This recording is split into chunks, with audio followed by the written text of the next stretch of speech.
لنبلونكم حتى نعلم المجاهدين منكم والصابرين ونبلو أخباركم। আমি অবশ্যই তোমাদেরকে পরীক্ষা করব যতক্ষণ না আমি জেনে নেই যে তোমাদের মধ্যে কে জিহাদকারী ও ধৈর্যশীল, এবং আমি তোমাদের কার্যাবলী পরীক্ষা করি। আল্লাহ তাআলা মানুষকে কখনো পরীক্ষা করেন উন্নতি ও মঙ্গলের দ্বারা, আবার কখনো পরীক্ষা করেন অবনতি, অমঙ্গল, ভয় ও ক্ষুধা তথা অভাব দ্বারা।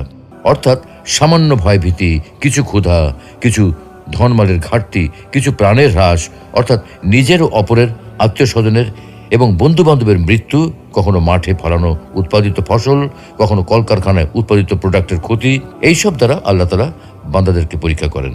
কিন্তু যারা এতে ধৈর্য ধারণ করেন তাদেরকে তিনি উত্তম প্রতিদান দান করেন। আর অসহিষ্ণু, অধৈর্য, তাড়াহুড়াকারী এবং নৈরাশ্যবাদীদের উপর শাস্তি অবতীর্ণ করেন। আর এজন্যই তিনি বলেন, আর ধৈর্যশীলদের সুসংবাদ প্রদান করো।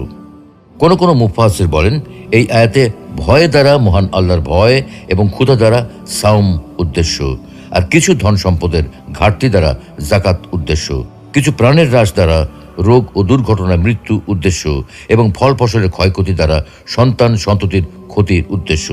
এইসব উক্তির বিষয়ে আমাদের হয়তো আরও গবেষণা করা প্রয়োজন। কিন্তু একটা বিষয় খুবই পরিষ্কার, পরীক্ষা করা ব্যতীত এবং পরীক্ষা পাশ হওয়া ব্যতীত আল্লাহ তাআলা সাধারণত কাউকে কোনো পুরস্কার দান করেন না। বিপদ আপদে আল্লাহর উপর নির্ভরশীলতার উপকারিতা।